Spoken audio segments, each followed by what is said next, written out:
Philippe Albanel et je suis le fondateur de l'association. L'entourage solidaire, elle a été créée en 2017 sur le papier, mais on a vraiment été opérationnel en 2018 avec une volonté, c'est au début de lutter contre l'isolement des personnes âgées et au fur et à mesure surtout de créer du lien entre les générations et du lien de proximité.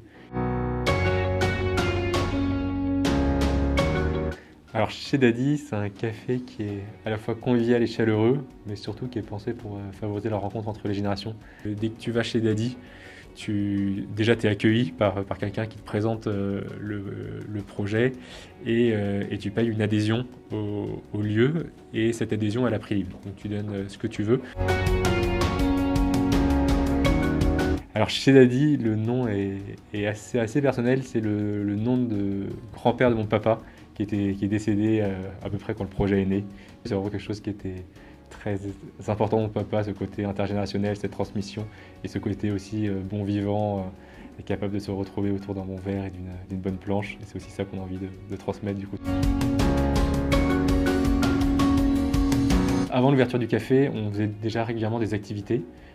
On avait une particularité, c'est que les activités qu'on faisait et qu'on fait toujours, ce sont des activités qui sont basées sur le partage de talents des habitants du quartier. Donc ça peut être par exemple une personne âgée qui sait très bien faire du tricot, qui va organiser un atelier tricot, mais ça peut être aussi des jeunes qui organisent un atelier informatique ou une personne d'origine étrangère qui va parler de son pays d'origine. Le slogan de chez Daddy, c'est plus qu'un café, une seconde famille. Et en fait, ce qu'on veut, c'est pas d'être simplement un lieu où les gens viennent et repartent sans que derrière on en ait rien à faire. Ce qu'on veut, c'est vraiment de créer une seconde famille de proximité.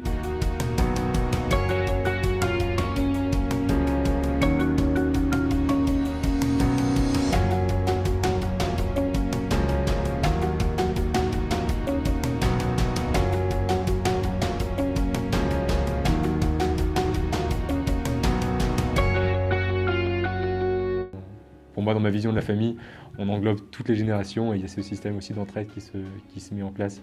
Et après, ce qui est aussi très important pour nous, c'est que le café et tout l'environnement autour, il soit adapté à toutes les générations. Notre mission, c'est quand même de créer du lien, mais aussi de lutter contre l'isolement, notamment l'isolement des personnes âgées. On traverse une période qui est terrible, notamment pour les plus fragiles, parce que être seul chez soi, ne pas pouvoir sortir, ça peut avoir un impact aussi important sur la santé. Et du coup, on s'était dit que c'était important de trouver des solutions pour être capable, à notre échelle, de lutter contre cette problématique. Et là, on a eu de la chance, c'est qu'on a pu vraiment compter sur un élan de solidarité au niveau du quartier qui a été assez incroyable, avec 150 bénévoles qui nous ont rejoints pour faire des courses pour les personnes âgées, pour faire des appels de convivialité. On a également mis en place un défi tricot où toutes les confections qui ont été réalisées ont pu être offertes à l'hôpital de la Croix-Rousse. Et voilà, du coup, vraiment toutes ces actions, vraiment cet enjeu de recréer du lien, même si c'est un peu à distance. Le 1er décembre, on remet en place ces actions de courses, d'appels de convivialité. Et en plus, maintenant, on est en train de mettre en place aussi des activités en visio. Un de nos services civiques qui va aussi faire des accompagnements à domicile pour aider des personnes un peu en difficulté au niveau informatique. À par exemple installer par exemple WhatsApp, Skype, pour permettre de garder le lien avec leurs proches malgré le confinement.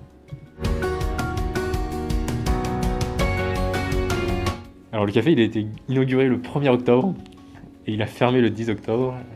Du coup, c'était un peu violent, mais pour nous, ces 10 jours ont été vraiment extraordinaires parce que même si c'était 10 jours et c'était très court, en 10 jours, on a vraiment senti qu'il y avait un besoin énorme au niveau du quartier. En 10 jours, on avait plus de 250 adhérents qui sont venus au café et on n'a eu que des retours positifs. Et ce qui était vraiment extraordinaire sur les 10 jours pour nous, c'est que toutes les générations étaient bien représentées. Il y avait vraiment cette dimension conviviale et chaleureuse qui nous est chère. Et en fait, quand on va chez Daddy, on ne peut pas s'asseoir seul à une table. Toutes les tables sont des tables de 6 minimum. Et quand on arrive, si on est seul, on va rejoindre la table où il y a déjà du monde. Moi, j'ai cette conviction que des lieux comme ça, il en faudrait partout en France. Aujourd'hui, nos villes, elles ne sont pas pensées autour de lieux de rencontres intergénérationnelles et je pense qu'il y a vraiment ce besoin dans nos quartiers. Je pense que nous, la Croix-Rousse, c'est aussi parce qu'on a déjà un réseau de partenariats dans ce quartier et du coup on a eu cette opportunité grâce à la mairie d'ouvrir ce café à la Croix-Rousse.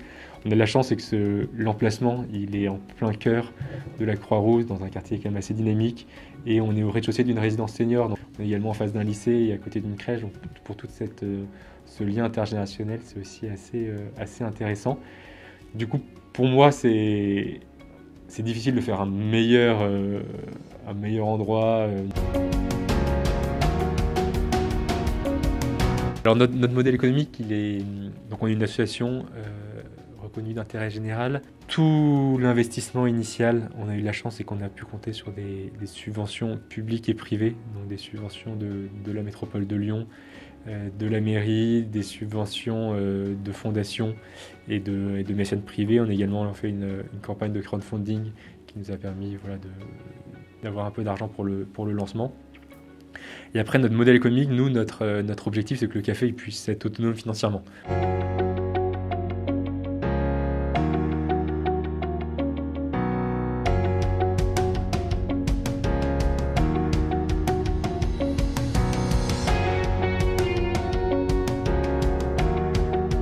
N'hésitez pas à venir nous voir au café chez Dali.